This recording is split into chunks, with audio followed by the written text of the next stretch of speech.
Kuatkan tekad, kuatkan hati. Negeri ini memanggilmu kawan. Belajar, bergerak, berbagi untuk negeri. Guru penggerak, majukan pendidikan. Guru penggerak menghamba pada murid. Kreatif, rancang pembelajaran. Hargai potensi, tingkatkan prestasi.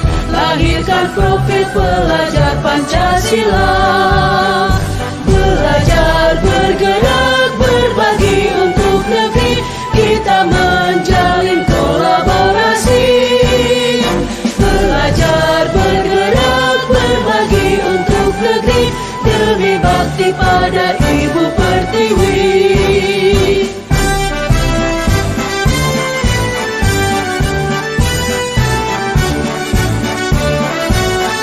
Assalamualaikum warahmatullahi wabarakatuh. Yang sama-sama kita hormati Bapak Kepala SD Bina Kerja, Bapak Supriyono, dan yang saya hormati Bapak Ibu Dewan Guru dan staf SD Bina Kerja. Terima kasih atas dukungan dari Bapak Ibu semua yang telah hadir di ruangan ini untuk mengikuti kegiatan diseminasi berbagi praktik baik budaya positif dalam rangka tugas saya sebagai calon guru penggerak angkatan 11 asal SD Negeri Bina Kerja, Kecamatan Kendako, Kabupaten Gusir Utara, Provinsi Sumatera Selatan. Langsung saja Bapak Ibu, kita santai sejenak. Sebelum kita mulai, kita ice breaking dulu Bapak Ibu, biar lebih semangat. Ice breakingnya nanti begini Bapak Ibu ya. Ice breakingnya kita bermain kata.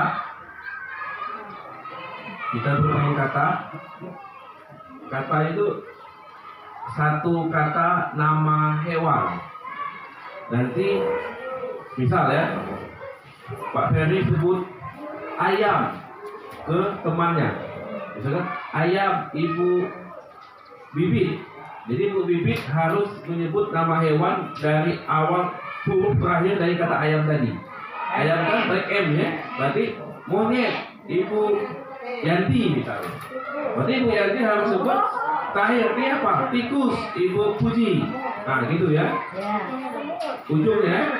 Nah itu yang berikutnya. Nunjuk sebut nama hewannya, langsung sebut nama teman ibu-ibu semua ya, Bapak Ibu semua. Kita mulai dari saya dulu ya Bapak Ibu ya. Dari saya dulu, karena saya yang ini kan. Jadi yang nanti yang salah itu tidak bisa jawab dapat hadiah. Hadiahnya ada di belakang Bapak Ibu. Kita mulai. Ya. Pak Puji, monyet.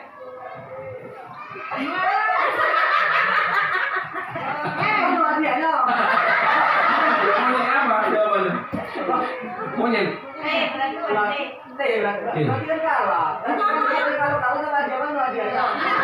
Sebut nama hewannya. Oh iya. Ulang. Iya. Kurang fokus. Ibu Citra, buaya. Ayam. Siapa nama teman? Sebut nama teman. Aku. Ayam apa? Monyet. Pak Puji.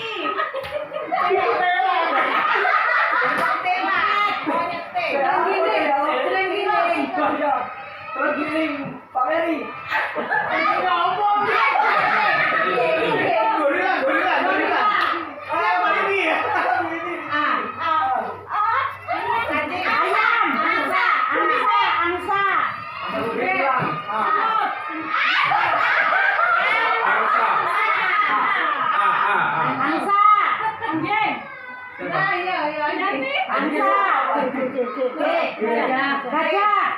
Gajah. Puji. Harimau. Nah, Budian. Siapa Pak? Harimau. Unta. Anjing. Habis ya. Agak tuh semua ya. Terima kasih. Sepertinya lumayan bergiringan ya. Kita langsung saja, judul kita itu budaya positif. Sebelum kita memulai materi ini, ada 3 pertanyaan formatif tentang budaya positif. Jadi Bapak Ibu hanya dipilih setuju atau tidak setuju. Ini ada 3 pertanyaan. Yang pertama, hukuman dapat mendisiplinkan anak. Setuju apa tidak setuju? Setuju. Ada yang tidak setuju? Ya, kita bebas menjawab, boleh semua. Setuju, tidak setuju. Nanti jawabannya ada di pembahasan ini. Yang kedua, pemberian hukuman dengan hal positif seperti membaca atau membersihkan halaman sekolah dapat meningkatkan disiplin anak. Setuju. Yang ketiga, memberi penghargaan dapat meningkatkan motivasi belajar anak. Misalnya kita kasih, ya seperti kita gerak jalan tidak berenang ya.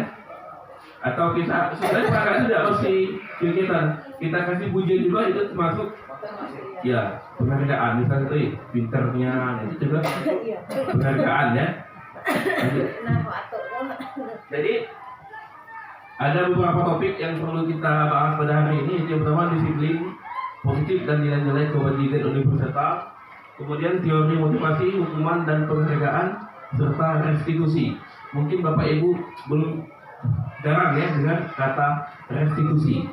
Nanti kita akan bahas. Itu restitusi itu cara menyelesaikan masalah. Kemudian keyakinan kelas. Kalau dulu kita bisa kenal itu dengan namanya kesepakatan kelas. Sekarang namanya keyakinan kelas. Nanti ada apa beda sih keyakinan sama kesepakatan itu? Kemudian kebutuhan dasar manusia dan dunia berkualitas. Selanjutnya restitusi 5 posisi kontrol. Kemudian segitiga restitusi. Jadi kita masuk tentang disiplin positif. Jadi ada perubahan paradigma. Jadi ada kegiatan kepelatangan, misalnya Bapak Ibu, kita berdua, misal saya sama Pak Ferdi. Saya memegang sebuah uang misal di tangan. Ya. Saya memegang sebuah uang di tangan. Bagaimana cara Pak Ferdi biar bisa mengambil uang di tangan saya ini? Bisa dipaksa, ditarik kuat-kuat kan? Bisa juga dengan dirayu atau dibujuk. Nah, bagus itu seperti apa, Bapak Ibu? Kalau enaknya, Dirayu. ya. Kalau dipaksakan begini beradu kekuatan nanti, ya. Beradu kekuatan. Siapa yang kuat itu yang menang. Tapi kemudian kalau dirayu dengan kata-kata yang agak lembut, mungkin dia bisa menggerakkan uangnya. Apalagi kalau Pak Ferdi merayu ini kan, ibu di rumah itu lebih hebat biasanya. Lanjut Bu. Kemudian ada paradigma perubahan teori kontrol. Jadi ilusi guru mengontrol murid, ilusi bahwa kritik dan membuat orang merasa bersalah dapat menguatkan karakter. Jadi mungkin di kelas kita pernah bilang kepada anak-anak, apakah tidak kasihan sama bapak? Sudah capek-capek masuk kelas, kalian tidak mendengar ribut di kelas. Itu kata-kata membuat anak itu jadi merasa bersalah, ya. Atau coba itu di rumah mungkin kan dengan anak-anak kita, ibu sudah capek-capek masa nggak dimakan, berarti itu membuat anak itu merasa bersalah, ilusi. Kemudian ilusi bahwa semua penguatan itu efektif dan bermanfaat. Kemudian ilusi bahwa orang dewasa memiliki hak untuk memaksa. Itu ada ilusi dah. Selanjutnya, itu siapa sesungguhnya yang memiliki kontrol? Stimulus respon, kemudian ada lagi teori kontrol. Kita mencoba mengubah orang agar pemandangan sama dengan kita. Di teori kita berusaha memahami pandangan orang lain tentang dunia. Jadi kalau dulu itu bisa kita mencoba mengubah orang lain. Seperti tadi Pak Ferry mengambil secara paksa uang yang ada di kota itu, kita berusaha mengubah ya. Tapi kalau sebagusnya itu di teori kontrol itu sebenarnya kita berusaha memahami pandangan orang lain tentang dunia, bahwa dengan kata-kata kalimat tadi, ya, Misal selama ini kita tidak suka makan bayam, beda misalnya. Jadi bagaimana cara kita berbicara kepada teman kita jadi suka makan bayam? Kita ceritakan dulu, bayam itu manfaatnya seperti ini. Jadi tidak mesti kita langsung masak bayam kasih makan. Nah, jadi kita apa itu mengubah paradigma tadi. Kemudian perilaku buruk dilihat sebagai suatu kesalahan. Jadi tidak semua perilaku buruk itu bisa dilihat sebagai suatu kesalahan. Jadi semua perilaku itu memiliki tujuan. Misal, anak itu malas membaca. Apa sih penyebabnya? Kalau kita langsung doktrin itu perilaku buruk, itu salah. Jadi itu apa sih tidak apa masalahnya? Kenapa anak ini malas membaca? Jadi kita perlu nanti akan dibahas di segi 3 restitusi ini. Kemudian orang lain bisa mengontrol saya. Jadi sebenarnya hanya kita yang bisa mengontrol diri kita sendiri. Kalau anak itu tidak punya mau belajar, mau dipaksa bagaimanapun tidak bisa. Jadi motivasi belajar itu harus dari diri sendiri. Jadi hanya kita yang bisa mengontrol diri kita. Kemudian pemaksaan ada pada saat rujukan gagal. Jadi harus itu berkolaborasi dan konsensus menciptakan pilihan-pilihan baru. Kemudian model berpikir menang atau kalah. Jadi model berpikir menang dan menang. Seperti kita ikuti lomba. Kalau kita mau kalah, tidak usah ikut, pasti kalah. Jadi kalau kita mau ikut lomba harus menang. Jadi kita harus menang dan menang. Kalau mau kalah, tidak ikut pasti kalah. Tapi kalau kita ikut, berarti kita harus ada motivasi ingin menang. Kalau mau kalah, tidak usah ikut, pasti kalah. Lanjut. Semangat itu lagi. Ini ada disiplin positif, jadi teori kontrol yang menurut Dr. William Glasser. Jadi makna disiplin itu belajar kontrol diri dengan menggali potensi kita agar tercapai tujuan mulia, yaitu sesuatu menjadi seseorang yang kita inginkan berdasarkan nilai-nilai yang kita hargai. Kemudian teori motivasi ada 3. Yang pertama untuk menghindari hukuman. Jadi disiplin itu ada yang berkata bahwa dia itu misalnya, anak ini rajin karena dia takut dihukum kalau dia tidak pikir. Jadi dia itu menghindari hukuman. Atau juga ada dia itu teori motivasinya itu untuk mendapatkan imbalan. Kalau aku rajin mungkin dikasih nilai besar oleh bapak dan ibu guru. Nah, yang paling benar itu yang teori ketiga, untuk menghargai diri sendiri. Jadi kita rajin itu karena kita menghargai diri kita.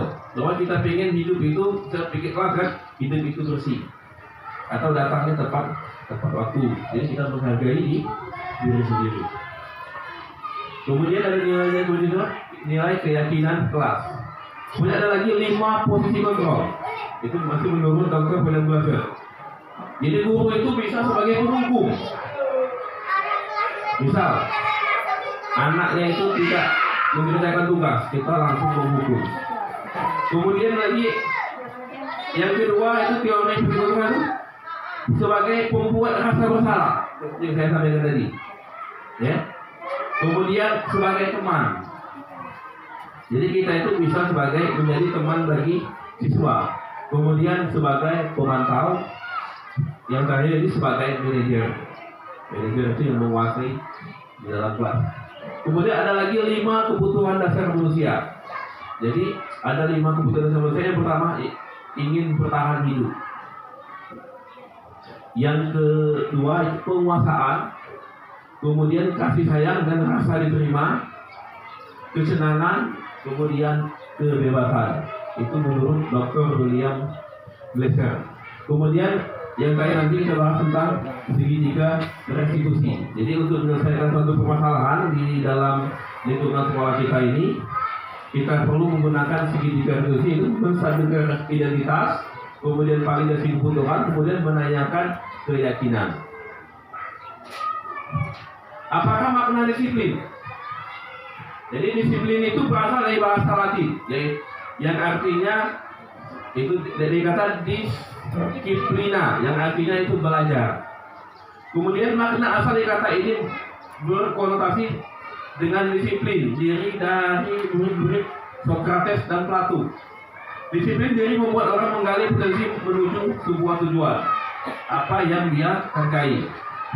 Namun dalam budaya kita, makna kata disiplin telah berubah menjadi sesuatu yang dilakukan seorang pada orang lain untuk mendapatkan kepatuhan. Itu. Kemudian kecenderungan umum adalah menghubungkan kata disiplin dengan ketidaknyamanan, bukan dengan apa yang kita hargai atau pencapaian suatu tujuan mulia. Nilai-nilai kebajikan universal. Itu yang pertama, setiap perilaku perbuatan memiliki suatu tujuan. Itu kata-kata dari Dr. William Glasser pada teori kontrol tahun 1984. Dengan mengaitkan nilai-nilai kebajikan yang diyakini seseorang, maka motivasi intrinsik akan terbangun sehingga menggerakkan motivasi dari alam untuk dapat mencapai tujuan mulia yang diinginkan. Nilai-nilai kebajikan yang ingin dicapai oleh anak Indonesia kita kenal dengan profil pelajar Pancasila, ya. Bapak Ibu mungkin sudah kenal itu profil pelajar Pancasila. Itu ada 6 ya Bapak Ibu ya. Profil Pancasila kita. Yang pertama itu beriman, bertakwa kepada Tuhan Yang Maha Esa dan berakhlak mulia. Kemudian mandiri, berlaku kritis, berkebinekaan global, bergotong royong, dan yang terakhir itu kreatif. Kemudian itu teori motivasi, hukuman dan penghargaan serta restitusi. Jadi teori motivasi psikomotorik itu mulai dari motivasi eksternal untuk menghindari ketidaknyamanan atau hukuman. Jadi anak itu motivasi untuk dirinya itu yang pertama untuk menghindari ketidaknyamanan, menghindari hukuman. Misal dia itu melakukan sesuatu itu karena takut dihukum. Itu disiplinnya. Kemudian ada lagi motivasinya itu untuk mendapatkan imbalan dari orang lain atau institusi. Ya, jadi dia itu melakukan itu hanya untuk pengen dapat imbalan. Kemudian yang terakhir sekali itu untuk menghargai diri sendiri.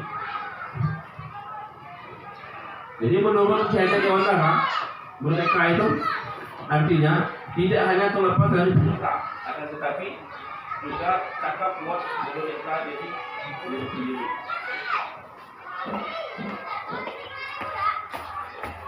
Jadi itu menurut Ki Hajar Dewantara.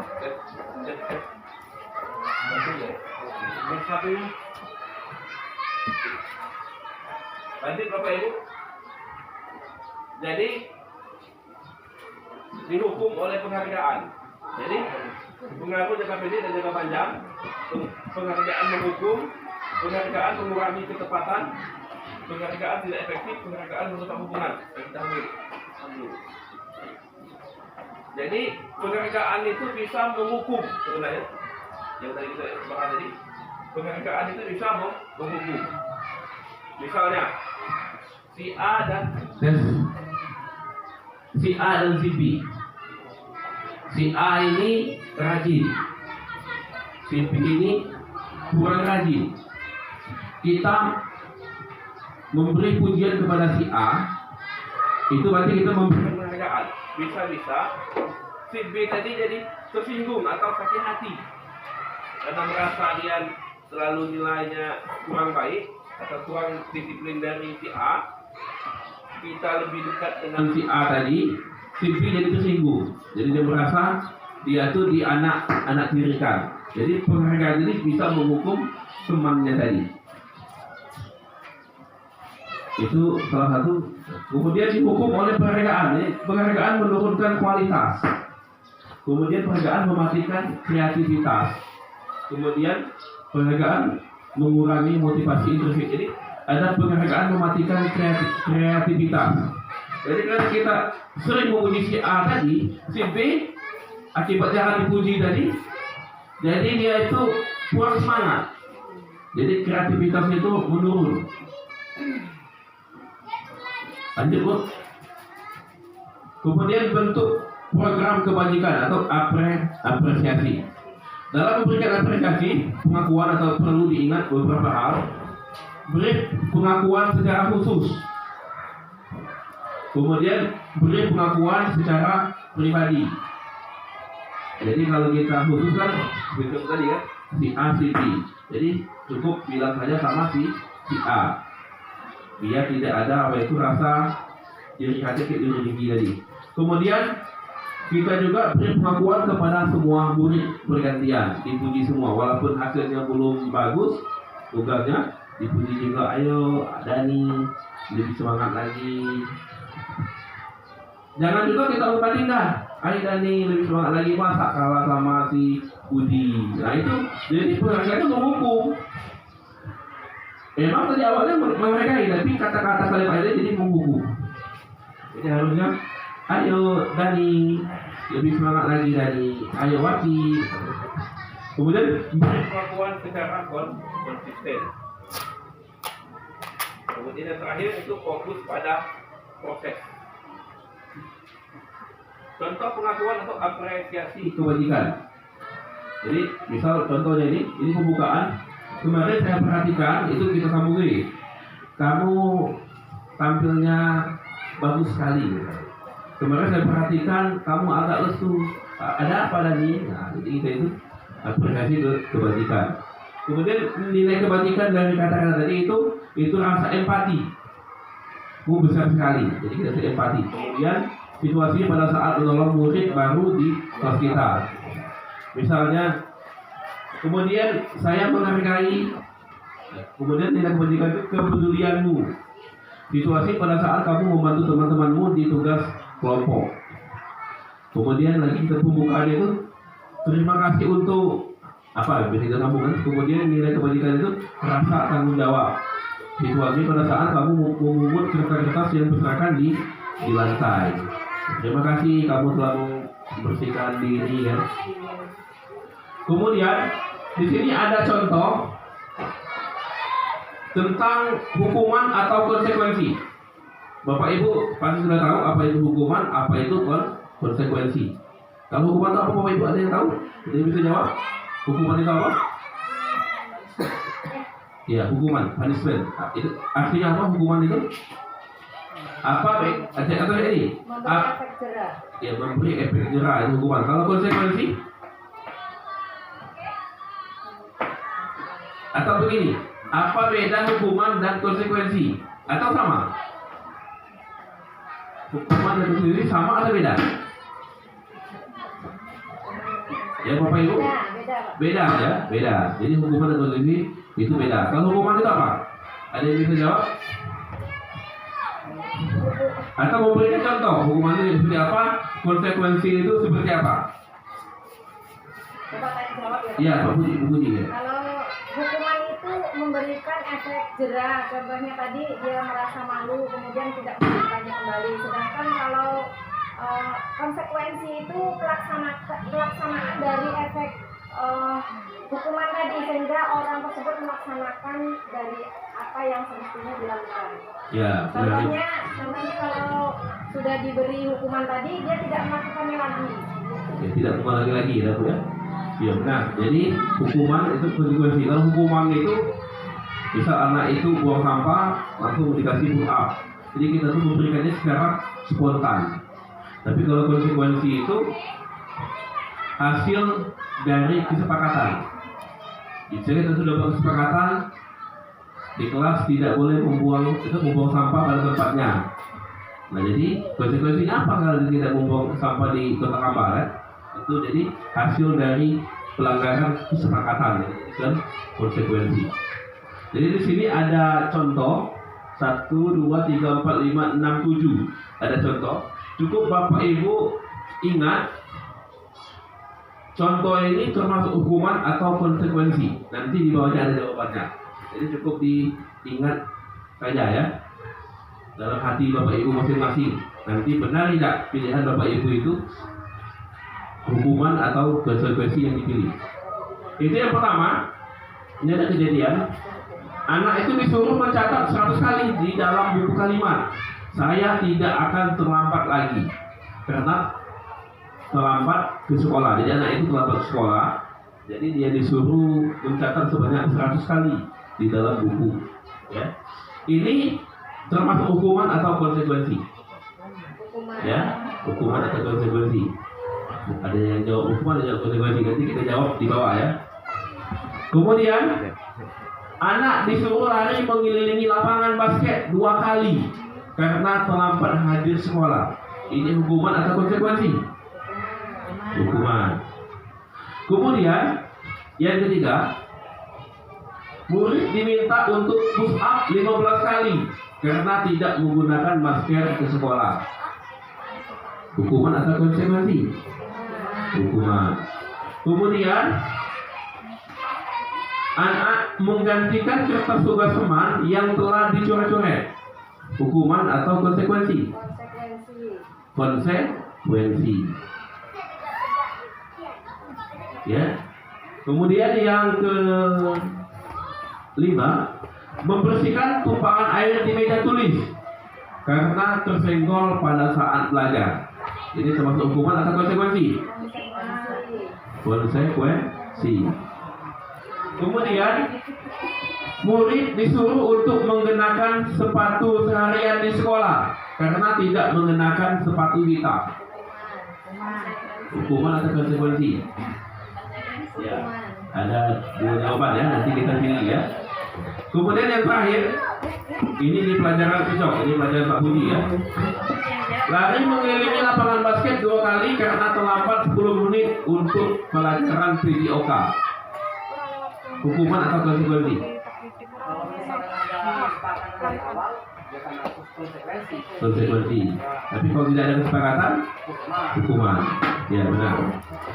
Kita lihat jawabannya Ibu, sama-sama ya. Iya. Jadi untuk yang pertama, mencatat 100 kali dalam buku kalimat, saya tidak akan terlambat lagi karena terlambat ke sekolah. Itu adalah hukuman. Ya, karena diberikan secara langsung atau secara spontan ya. Jadi lari mengelilingi lapangan basket 2 kali karena terlambat hadir di sekolah. Itu juga termasuk hukuman. Murid diminta untuk push up 15 kali karena tidak menggunakan masker di sekolah. Itu juga hukuman. Kemudian menggantikan kertas tugas teman yang telah dicoret. Itu konsekuensi. Karena dari efek dari kesalahan tadi kan. Jadi konsekuensi itu hukuman yang diberikan atas kesalahan yang dilakukan oleh siswa tadi. Karena dia yang mencoret-coret, maka dia harus menggantikan dengan mencoret ulang, bisa ya. Kemudian ini membersihkan tumpahan air di meja tulis karena tersenggol pada saat belajar. Jadi dia yang menumpahkan, berarti dia yang harus membersihkan. Itu juga konsekuensi. Kemudian murid disuruh untuk tidak mengenakan sepatu seharian di sekolah karena tidak mengenakan sepatu hitam. Itu adalah termasuk hukuman. Kemudian lari mengelilingi lapangan basket 2 kali karena terlambat 10 menit untuk pelajaran PJOK. Itu termasuk konsekuensi. Jadi kalau di mata pelajaran berjob boleh kita itu. Tapi kalau di mata pelajaran lain itu waktu kami itu tidak boleh. Kalau berjob kan banyak mungkin pemanasan. Karena terlambat 10 menit kan termasuk. Nah kemudian yang Pak ini benar juga. Karena apapun dari hukuman itu kalau sudah dibuat kesepakatan atau keyakinan kelas itu jadi konsekuensi. Tapi kalau tidak ada kesepakatan itu namanya hukuman. Seperti yang tadi contoh di atas. Kita lanjut, Bapak Ibu. Ini ada perbedaan hukuman dan konsekuensi. Itu kalau hukuman sesuatu yang menyakitkan harus terjadi. Contohnya tadi kita menyuruh anak mencatat, itu ingat dia, ya sampai dia SMP, sampai SMA, tamat dulu sekolah ingat. Aku dulu sampai pegal-pegal tangan dari nulis 100 kalimat, diingatnya. Atau aku dulu disuruh push up 50 kali misalnya. Jadi dia teringat, itu kalau hukuman. Kemudian kalau konsekuensi sesuatu harus terjadi. Karena itu berasal dari kesepakatan yang telah tadi. Misalnya contoh tadi anak tadi mencoret-coret. Jadi kalau mau diselesaikan dia harus diganti.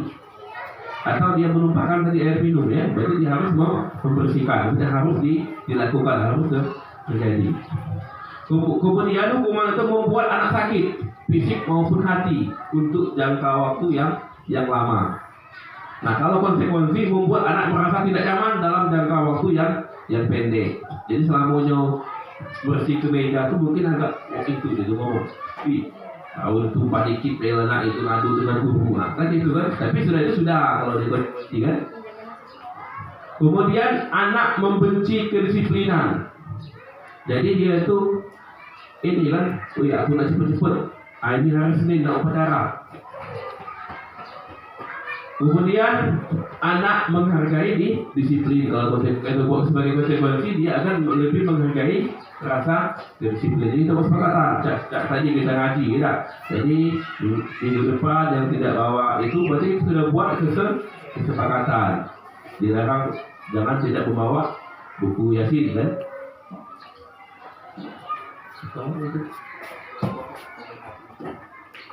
Pak, Ya.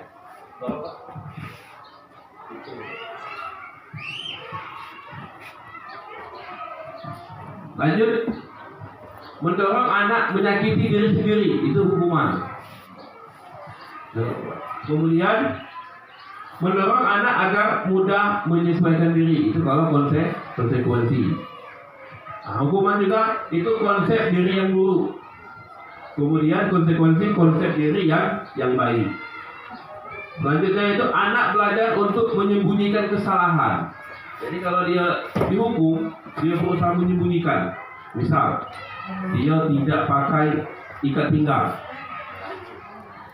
Jadi anak itu berusaha menutupi. Dia takut, ya. Anak itu jadi takut. Jadi takut. Kemudian anak belajar, kalau di konsekuensi, anak belajar untuk mematuhi peraturan. Jadi karena ada konsekuensi, dia belajar untuk mematuhi.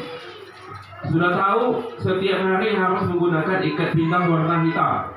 Jadi dia itu belajar. Dia mulai beli. Jadi kalau dia beli ikat pinggang warna hitam, kaos kaki putih. Jadi dia akan beli kaos kaki putih. Kemudian kalau dihukum, anak itu akan merasa marah, kemudian rasa bersalah, dipermalukan juga bisa. Kalau dihukum, bisa kita suruh dia kita pukul, atau kita suruh push up di kelas, dia akan merasa dipermalukan atau merasa tak dihargai, ya. Tapi kalau dikasih konsekuensi, itu bisa membuat anak itu kehilangan hak, kemudian dibuat tidak nyaman. Misal dia tidak piket, jadi dia itu merasa tidak nyaman karena dia itu tidak piket tadi kan. Kemudian diasingkan untuk sementara atau time out. Nah, itu konsep yang lama antara hukuman dan konsekuensi. Di era sekarang ini itu ada konsep baru, itu namanya restitusi. Ya. Jadi walaupun konsekuensi itu sudah baik, ada yang lebih baik lagi cara untuk menyelesaikan suatu permasalahan, yaitu menggunakan konsep restitusi. Nah, apa itu restitusi? Nah, restitusi itu adalah proses menciptakan kondisi bagi murid untuk memperbaiki kesalahan mereka sehingga mereka bisa kembali kepada kelompok mereka. Jadi kita itu memberikan hukuman itu tidak langsung memberikan hukuman, harus ditanyakan dulu apa sih penyebabnya, kemudian apa sih alasannya. Kemudian dengan karakter yang lebih kuat, restitusi juga merupakan proses kolaboratif yang mengajarkan murid untuk mencari solusi untuk masalah mereka dan membantu murid berpikir tentang orang seperti apa yang mereka inginkan atau menjadi tujuan mulia dan bagaimana mereka harus memperlakukan orang lain.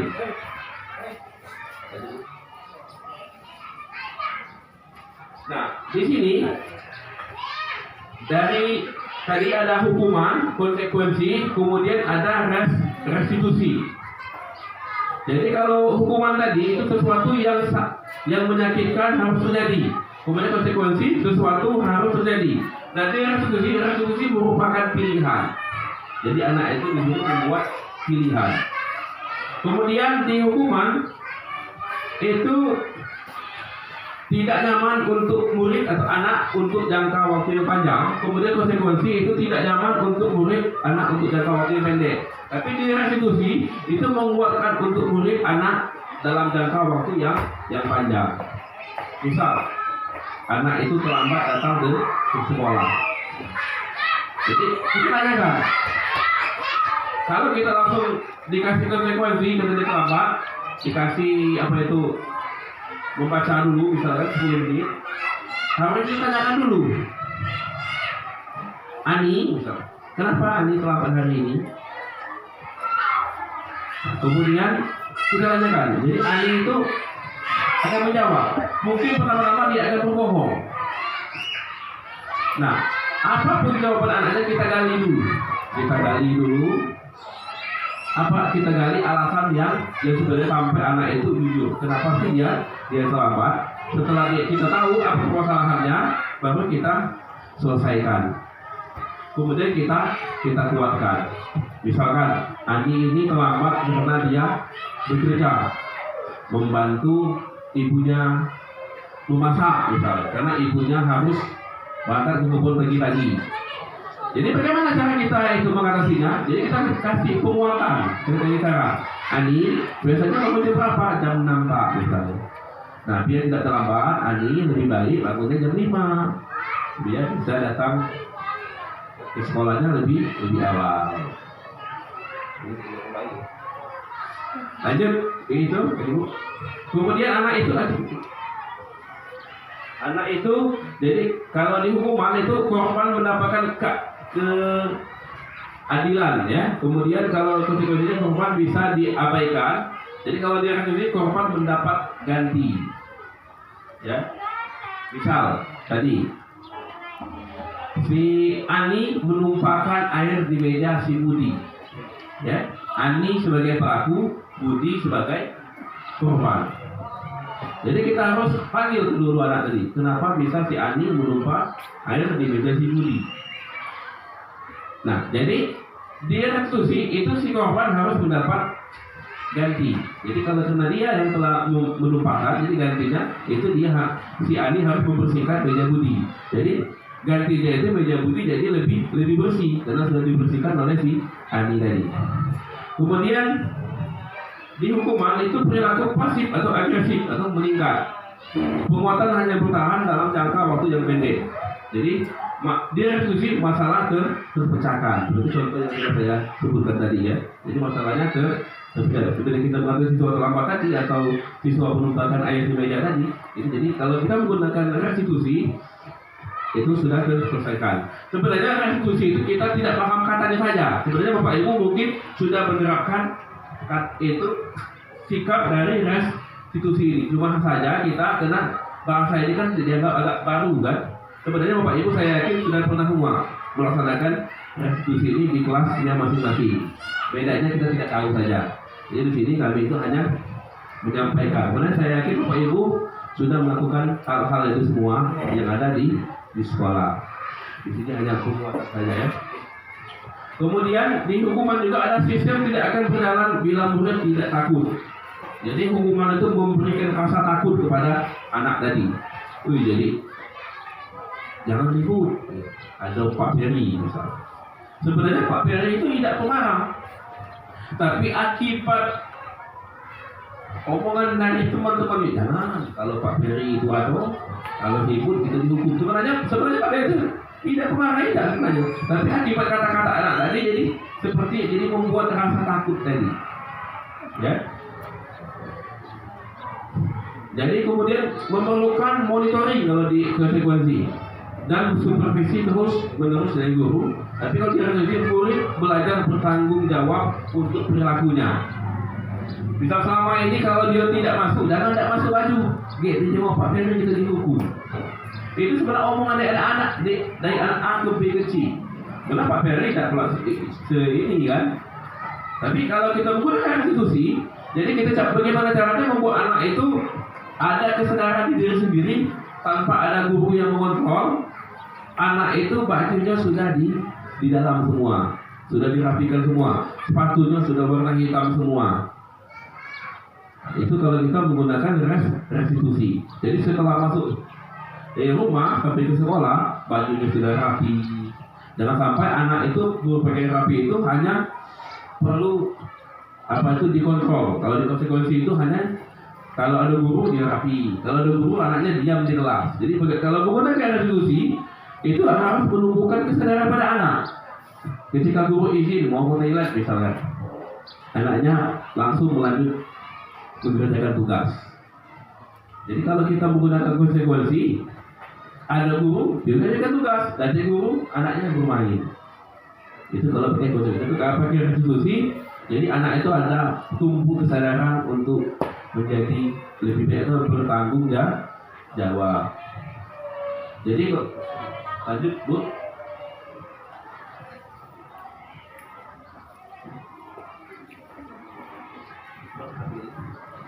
Itu sinyal tadi jadi itu. Mana itu? Apa? Ada belum? Jadi itu sinyal tadi. Jadi Bapak Ibu, sekarang ini kita harus menggunakan segitiga restitusi. Ini mati lampu, ya termasuk rekaman juga. Jadi kondisi internetnya putus.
Baik, Bapak Ibu, kita briefing lagi. Silakan Bapak Ibu berdiri. Silakan Bapak Ibu semua berdiri. Jadi walaupun tidak ada lagi listriknya, kita lanjut dulu ya, biar semangat ya. Semuanya Bapak Ibu tolong berdiri. Kita main tepuk tangan lagi. Tepuk tangan. Ya, pagi, siang, dan malam. Ya. Jadi kalau saya bilang pagi, tepuknya 1 kali. Kalau saya bilang siang, tepuknya 2 kali. Kalau malam, tepuknya 3 kali. Jadi Pak Puji kita pagi, siang, malam. Malam tidak ada. Belum. Saya kelas pagi. Ibu agak kecil.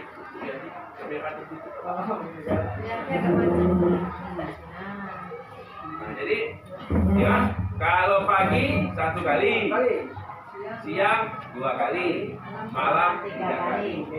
Ya, kita tes dulu. Pagi, siang, malam. Nah, gitu Bapak ya. Kita mulai ya. Siang. Pak Puji. Malam, pagi, siang, malam, pagi, siang, sore. Sore tidak ada. Yang nama itu Yanti. Nanti hadiahnya ambil di sebelah Bapak Ibu. Ya, terima kasih Bapak Ibu. Silakan duduk kembali. Kita lanjut tentang disiplin posisi. Jadi dalam disiplin posisi Bapak Ibu, kita harus membuat keyakinan kelas. Jadi keyakinan kelasnya, kalau dulu kita biasa buat itu namanya kesepakatan kelas. Nah, kalau di sekarang Bapak Ibu kita buat keyakinan kelas. Apa sih beda kesepakatan dan keyakinan? Nah, kalau kesepakatan itu dibuat, nah, ada lagi peraturan kelas. Nah, ada lagi peraturan kelas, ya.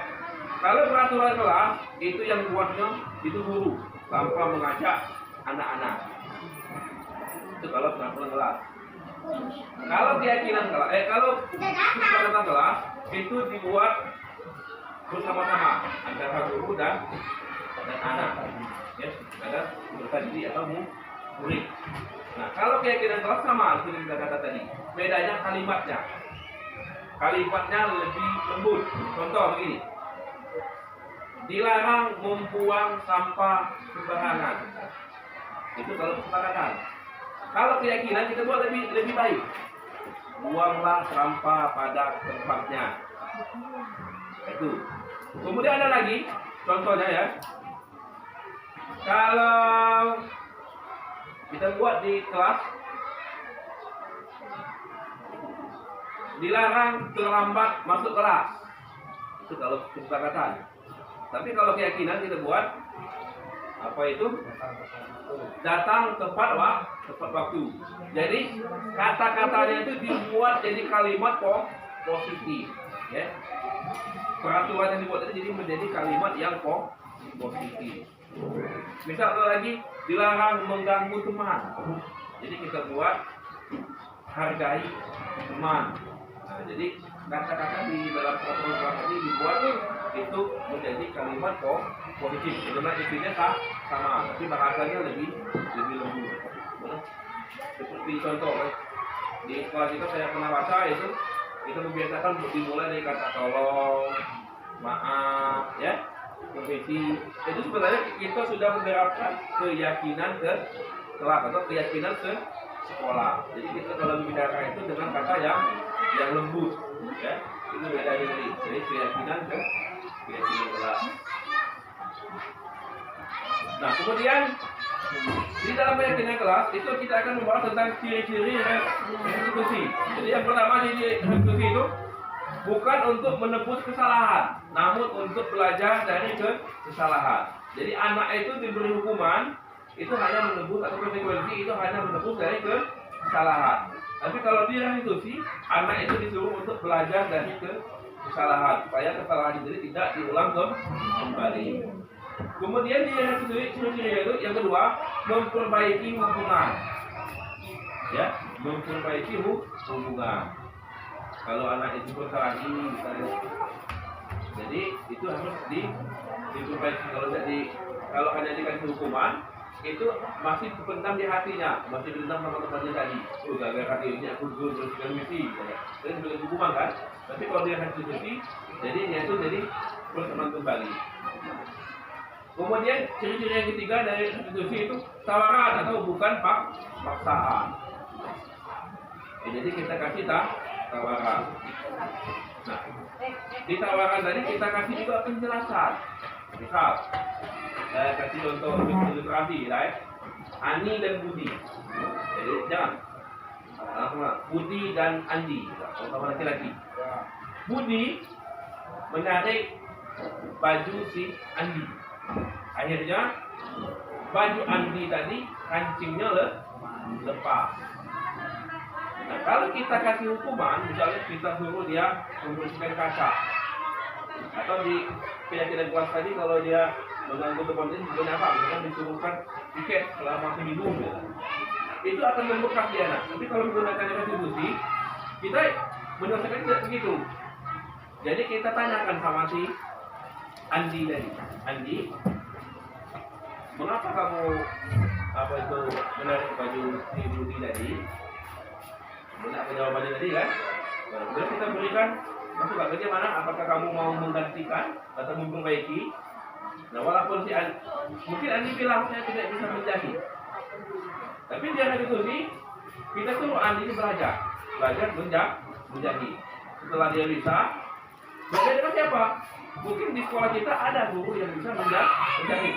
Kita suruh Andi, kamu temui ibu dia. Silakan belajar menjahit sama ibu dia. Mungkin si ibu dia ini akan membantu si Andi untuk belajar menjahit. Setelah dia bisa, kita suruh Andi tadi memperbaiki bajunya si Budi tadi. Itu contohnya. Kemudian ciri-ciri restitusi yang kelima dan yang keempat,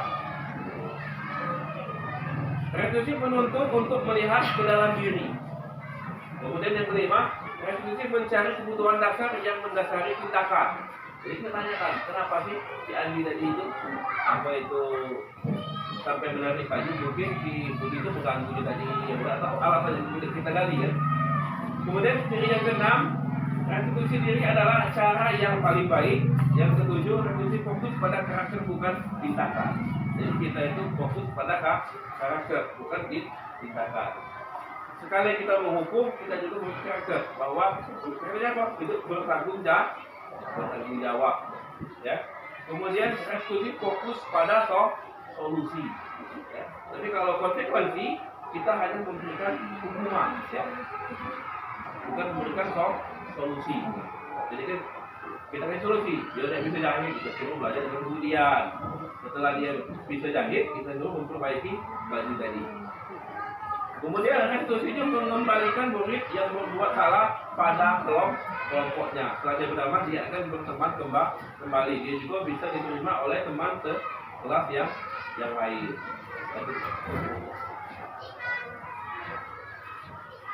Nah, kemudian untuk membahas suatu keyakinan kelas, sebelumnya saya akan memberikan ilustrasi pertanyaan dulu.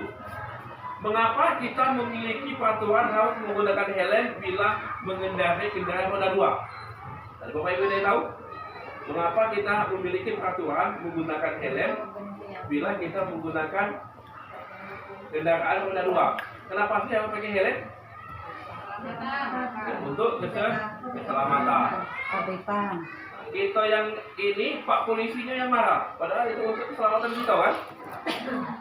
Ya enggak? Ya.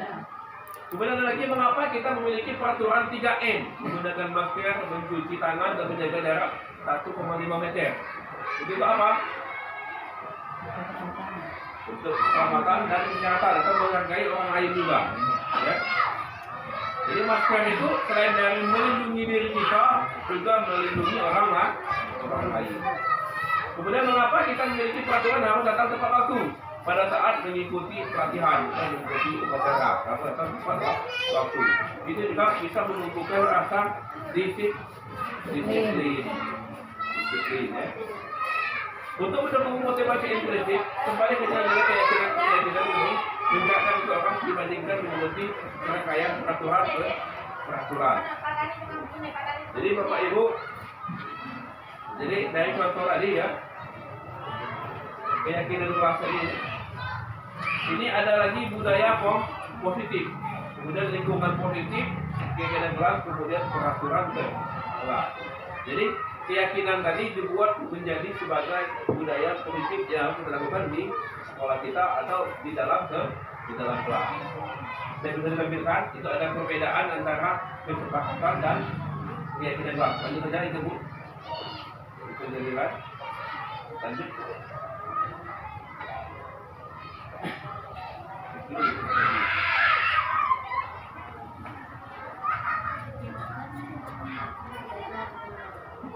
Kegiatan nah di sini ada peraturan, kemudian ada keyakinan kelas. Di peraturannya selalu kembalikan buku ke tempatnya. Jadi kalau kita pakai keyakinan kelas itu, jadi kalimatnya seperti apa Bapak? Jadi katanya kalimatnya ini yang kita katakan saya, selalu kembalikan buku ke tempatnya. Jadi kalau kita pakai keyakinan kelas, jadi kalimatnya seperti apa? Jadi kata-katanya selalu kembalikan buku ke tempatnya. Jadi kalimatnya tidak baku, jadi kalimat baku. Jadi atau letakkan buku pada tempatnya. Jadi kata selalunya kita hilangkan. Dan dilarang mengganggu orang lain. Atau keyakinan lain bisa kita buat menghargai orang lain. Hadir di sekolah 15 menit sebelum pembelajaran dimulai. Jadi kalimat yang paling keyakinan kelasnya harusnya datang tepat waktu. Jadi dalam waktu itu datang itu sebelum kegiatan itu dimulai, bukan kegiatan sudah dimulai. Dilarang melakukan kekerasan. Jadi kalau keyakinan kelasnya kita buat atau iya, apa? Apa ini? Iya, indahnya saling menyayangi atau saling menghargai ya. Kemudian bergantian atau menunggu giliran. Jadi budayakan antri, gunakan masker. Jadi atau jagalah kesehatan seperti itu ya. Kemudian jangan berlari di kelas atau koridor. Jadi kita buat jagalah ketertiban. Di sini ada jawabannya juga sebenarnya.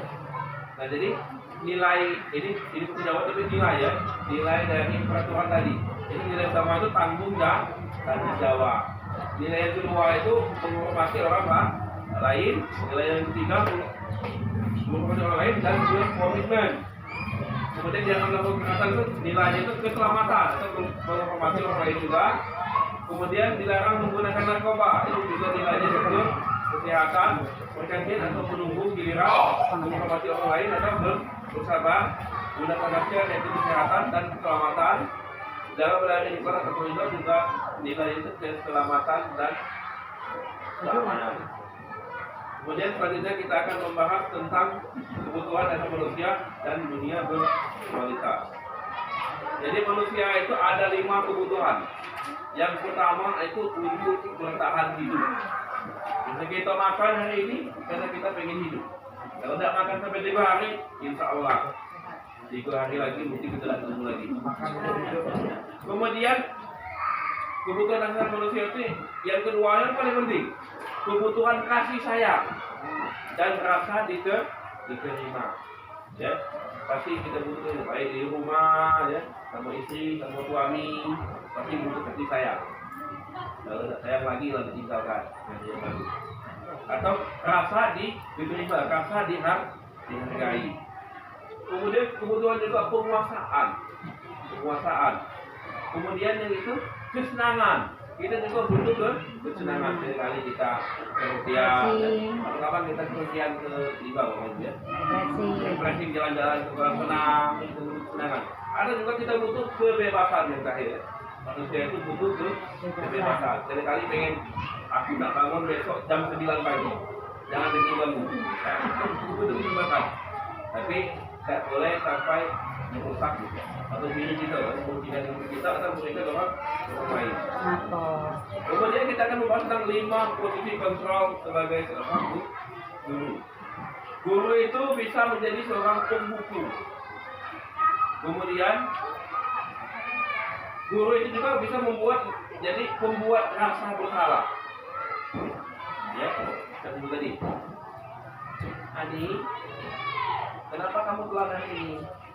Bapak sudah semangat datang pagi. Kok kamu yang datang terlambat? Jadi kita membuat anak itu menjadi bersalah. Kemudian guru juga bisa menjadi sebagai teman. Ayo adik semangat belajar gitu ya. Kemudian sebagai pemantau, ini kita hanya mengontrol. Nah yang paling bagus sebagai manajer. Jadi manajer itu ada galau-galau dari ke-4 tadi. Sebagai pemhukum itu, membuat kesalahan itu sebagai teman dan sebagai pemantau. Jadi manajer. Memang manusia itu harus jadi pemimpin ya. Minimal memimpin diri kita sendiri. Jadi kalau di kelas kita sebagai guru harus memimpin kelas. Jadi manajer yang baik. Lanjut. Kemudian tugasnya ada penyampaian, saya kecewa sekali dengan kamu. Nah itu juga membuat orang merasa bersalah. Itu harusnya yang mengatakan itu guru. Ya. Kamu tidak pernah benar melakukannya. Itu berarti kita langsung menghukum, ya. Kalimat kamu tidak pernah benar, ya. Itu langsung kita tuh menghukum orang selama ini dia tidak benar-benar salah langsung, tidak. Itu menghukum. Ada juga pertanyaan itu, ayolah lakukan demi ibu atau bapak. Coba anak, gerak jalan. Ayo makan Andi, lakukanlah demi ibu. Kamu pasti minta Andi, gitu ya. Jadi kita sebagai teman. Kemudian sebagai pemantau contohnya itu, apakah kamu mau mendapatkan stiker bintang hari ini? Apakah kamu mendapat hadiah hari ini? Nah, itu kita sebagai pemantau. Kemudian sebagai manajer, bagaimana kamu bisa menyelesaikan masalah ini?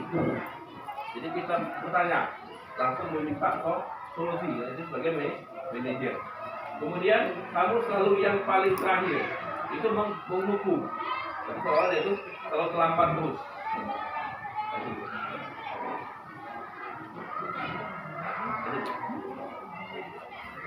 Nah ini di segitiga konstitusi Bapak Ibu, untuk menyelesaikan segitiga konstitusi kita harus menggunakan ada segitiga tadi. Yang pertama itu validasi kebutuhan. Yang kedua menanyakan keyakinan. Dan yang ketiga itu menstabilkan identitas. Itu menggunakan segitiga konstitusi tadi ya. Nah di situ di validasi kebutuhan kamu tentu punya alasan mengapa melakukan itu. Jadi kita punya anak tulis. Misal tadi anak tadi mengganggu temannya. Apa sih alasannya? Kemudian adakah cara yang lebih efektif untuk mendapatkan apa yang kamu butuhkan? Di bagian yang kedua itu menanyakan keyakinan. Nilai-nilai apa yang telah kita sepakati? Misal, Andi, kenapa kamu main dalam kelas? Apa kamu tidak ingat apa yang telah kita sepakati di kelas? Itu nilai, kalau dia membuat keributan itu nilai-nilai apa yang kita itu? Kemudian kamu ingin menjadi orang yang seperti apa? Yang terakhir itu mencapai identitas. Setiap orang pasti pernah melakukan kesalahan. Jadi Andi, kamu harus semangat. Jangan merasa bersalah. Semua orang itu pasti pernah membuat salah. Jadi kita itu di akhir ya. Kemudian kamu bukan satu-satunya yang pernah melakukan ini. Semua orang pernah melakukan itu. Andi, ayo semangat. Nah, untuk membuat anak yang merasa gagal karena berbuat salah menjadi pemimpin terhadap dirinya, jadi kita perlu menstabilkan identitas. Jadi guru berkata, berbuat salah itu hal yang manusiawi. Contoh kalimatnya, tidak ada manusia yang sempurna. Contoh kalimat yang kita berikan kepada siswa ya. Bapak Ibu juga buat salah. Jadi kita tuh misalkan jangan dihukum. Andi, kenapa kamu ini? Saya itu juga seperti hukum. Jadi membuat kita pasti bisa menyelesaikan permasalahan ini. Jadi kadang-kadang seperti itu. Bapak Ibu tidak tertarik untuk mencari tahu siapa yang benar, siapa yang salah. Bapak Ibu lebih tertarik untuk menyelesaikan masalah. Kemudian kalau kamu menyalahkan dirimu sendiri terus, apakah kamu bersikap baik pada dirimu sendiri? Selanjutnya, di validasi kebutuhan. Membantu murid mengenali basic kebutuhan dasar yang lain ingin dipenuhinya ketika melakukan kesalahan itu. Pada dasarnya setiap tindakan manusia tujuannya adalah mematuhi kebutuhan dasar, apakah itu penguasaan kebebasan kaki saya dalam satu rumah sedangkan atau bertahan hidup. Bapak Ibu kita minum dulu ya. Ya agak haus sedikit ya. Silakan dibagi ini Bapak Ibu minum ini.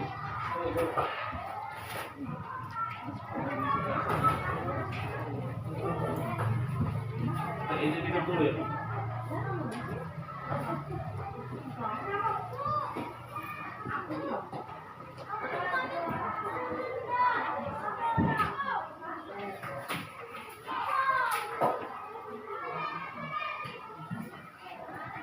Silakan nanti sambil minum Bapak Ibu ya.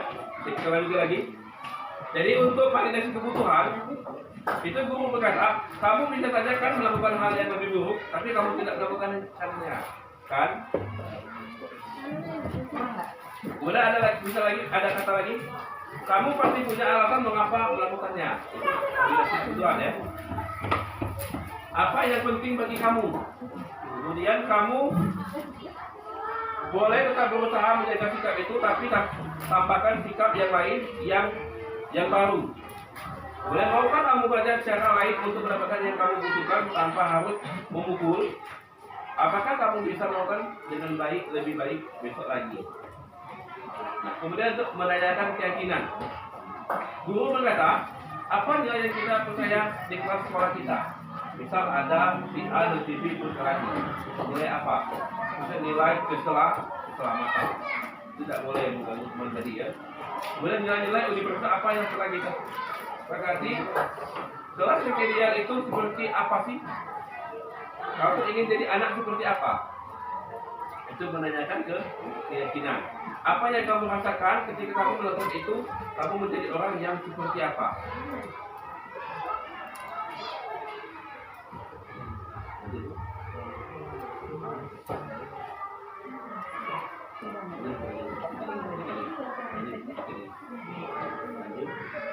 Terima kasih Bapak Ibu.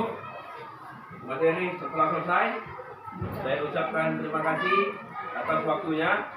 Apabila ada kesalahan, saya mohon maaf. Saya tutup. Wassalamualaikum warahmatullahi wabarakatuh.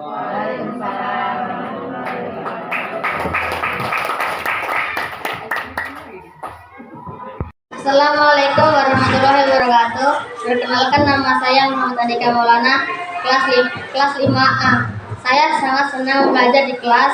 Dengan adanya keyakinan kelas, suasana belajar lebih tertib. Assalamualaikum warahmatullahi wabarakatuh. Assalamualaikum warahmatullahi wabarakatuh. Perkenalkan, nama saya Felicia Uraini, kelas 5A. Saya sangat senang belajar di kelas. Dengan adanya keyakinan kelas, suasana belajar lebih tertib. Wassalamualaikum warahmatullahi wabarakatuh.